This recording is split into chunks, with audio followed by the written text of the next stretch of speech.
यादव नगर नाम के गांव में एक चुटकी नाम की लड़की अपने माता पिता और भाई बहन के साथ रहती थी। चुटकी गांव के विद्यालय में पढ़ा करती थी। चुटकी की लंबाई बहुत कम थी, इसी वजह से उसके माता पिता उसे प्यार से चुटकी बुलाते थे। चुटकी की लंबाई कम के साथ साथ उसकी नाक भी बहुत छोटी थी, जैसे मानो उसके नाक हो ही ना। साथ ही उसके पैर भी अजीबोगरीब दिखते थे। उसके अजीबोगरीब दिखने की वजह से उसकी कक्षा के बच्चे उसे चिढ़ाते थे। चुटकी को बिल्कुल पसंद नहीं था कि उसकी कक्षा के बच्चे उसे चिढ़ाएं। एक दिन चुटकी ने परेशान होकर ये बात अपने घर आकर अपने माता पिता को बताई, परंतु चुटकी के माता पिता ने उसकी बातों पर ज्यादा ध्यान नहीं दिया और उसे ही समझाया कि बच्चे खेल खेल में मजाक करते हैं, ऐसी छोटी छोटी बातों को दिल पर न लगाए। देखते ही देखते चुटकी को ये बातें बहुत परेशान करने लगी और वो अंदर ही अंदर बहुत घुटने लगी। एक दिन चुटकी स्कूल से वापस आ रही थी, तभी रास्ते में पीपल का पेड़ दिखाई दिया। वो पेड़ के नीचे बैठ गई और बहुत जोर जोर से रोने लगी। मैं ऐसी क्यों हूँ? मेरी लंबाई इतनी कम क्यों है? मुझे सब बच्चे इतना चिढ़ाते हैं, मुझे बिल्कुल नहीं पसंद।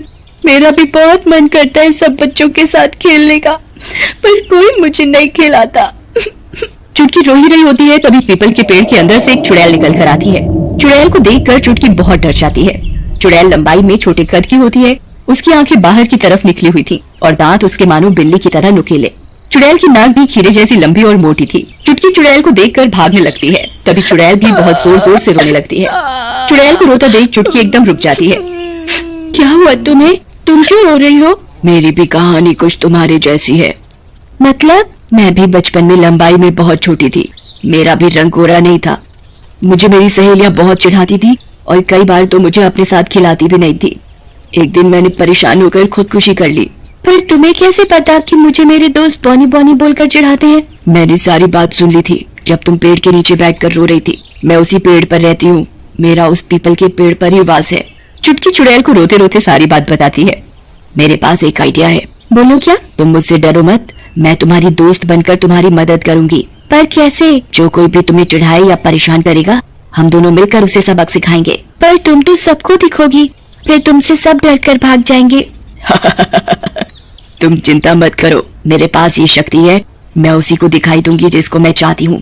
ऐसे ही मैं हर किसी को दिखाई नहीं देती। अच्छा, ये तो बहुत अच्छी बात है। हम दोनों मिलकर सब लोगों को सबक सिखाएंगे जो मुझे परेशान करेंगे। हाँ, पर तुम्हें मुझसे एक वादा करना होगा। कैसा वादा? तुम्हें ये बात किसी को भी नहीं बतानी कि मैं तुम्हारे साथ रहती हूँ। अगर तुमने ये बात बता दी तो हम लोगों को सबक नहीं सिखा पाएंगे और मेरी शक्तियाँ भी कम होती जाएंगी। ठीक है, मैं वादा करती हूँ कि किसी को नहीं बताऊंगी। चुटकी चुड़ैल की बात मान जाती है और चुड़ैल चुटकी के साथ चल पड़ती है। अगले दिन चुटकी अपने स्कूल जाती है। पहले की तरह ही चुटकी की कक्षा की लड़कियां उसे बॉनी बॉनी बोलकर चिढ़ाने लगती हैं। ए चुटकी, बॉनी बॉनी, ए बॉनी, चुटकी बॉनी। मुझे परेशान मत करो, ये किसी को चिढ़ाना कोई अच्छी बात नहीं है। हमें मत सिखा हमें क्या करना है। आई बड़ी, चल बॉनी कहेगी। अरे इसकी नाक तो देखो, इसकी नाक इतनी छोटी है। बल्कि है ही नहीं, पता नहीं ये सांस भी कैसे लेती है। ये सब बोलकर चुटकी की सारी सहेलियां हंसने लगती हैं। चुटकी के साथ चुड़ैल खड़ी सब देख रही होती है। तुम मुझे परेशान मत करो, नहीं तो एक दिन तुम भी बुरी सी दिखने लगोगी। कभी भी अपने ऊपर घमंड नहीं करना चाहिए।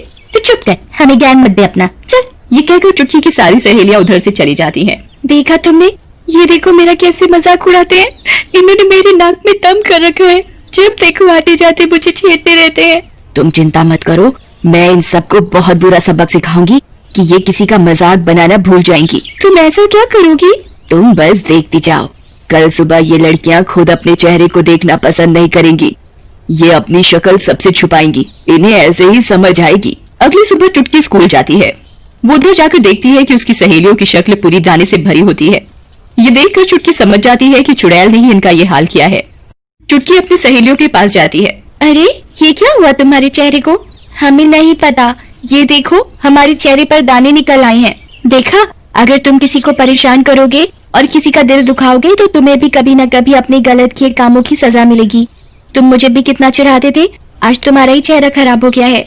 तुम किसी को भी अपनी शक्ल दिखाने लायक नहीं हो, ये तुम्हारी बुरे कर्मों की सजा है। चुप कर बॉनी, ऐसा कुछ नहीं है, यहाँ हमें भाषण मत दे। ये कहकर चुटकी की सहेलियां गुस्से में उधर से चली जाती हैं। इन्हें तो अभी भी अपनी गलती का एहसास नहीं है, ये तो मुझे चिढ़ाने से अभी भी बाज नहीं आ रही। बताओ अब क्या करें? लगता है मेरी किस्मत ही खराब है, मुझे जिंदगी भर यही सब सुनना पड़ेगा। लगता है मुझे इन सब की आदत डाल लेनी चाहिए। ये सब कहकर चुटकी बहुत जोर जोर से रोने लगती है। तुम चिंता मत करो, कल इन सब की और बुरी हालत होगी। मैं इनका पीछा तब तक नहीं छोड़ूंगी जब तक ये सब अपनी गलती का एहसास न कर ले और तुमसे आकर माफी न मांग ले। मैं नहीं चाहती जो परेशानी मैंने अपनी जिंदगी में देखी वही सब परेशानी तुम देखो। तुम चिंता मत करो, सब कुछ ठीक हो जाएगा।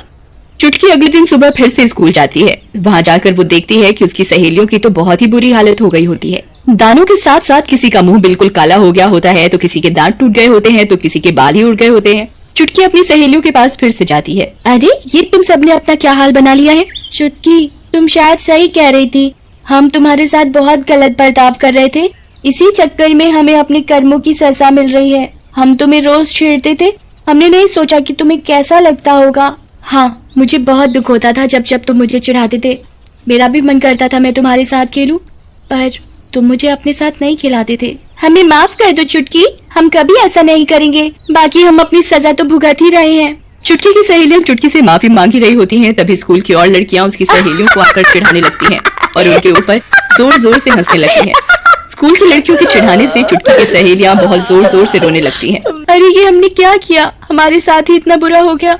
हमने किसी की आत्मा को दुखाया है, इसका पाप हमें मिल रहा है। हम कभी ऐसा नहीं करेंगे। ये सब बोलकर चुटकी की सहेलियां उधर से चली जाती हैं। देखा, अब इन्हें पता लगा किसी को दुखी करने का इंतजाम।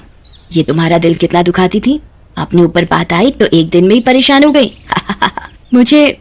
पर मुझे अच्छा नहीं लग रहा अपनी सहेलियों को परेशान देखकर। तुम इन्हें ठीक कर दो। नहीं, आज नहीं, इन्हें मैं कल सुबह तक ही ठीक करूंगी। इन्हें इनकी गलती का एहसास तो हो, ये एक दिन तो ऐसे बिता कर देखे। ठीक है, पर याद से तुम कल इन सबको ठीक कर देना। ठीक है। अगले दिन चुटकी फिर से स्कूल जाती है, तब वो उधर अपनी सहेलियों को बिल्कुल ठीक हालत में देखती है। तभी चुटकी की सहेलियां उसके पास आती हैं। चुटकी, देखो हम ठीक हो गए, हम ठीक हो गए। हमने कल तुमसे माफी मांगी और पता नहीं कैसे हम एकदम से ठीक हो गए। अरे ये तो अच्छी बात है, चलो हम सब मिलकर खेलते हैं अब। चुटकी अपनी सहेलियों के साथ खेलने लगती है और उसे फिर से कोई नहीं चिढ़ाता।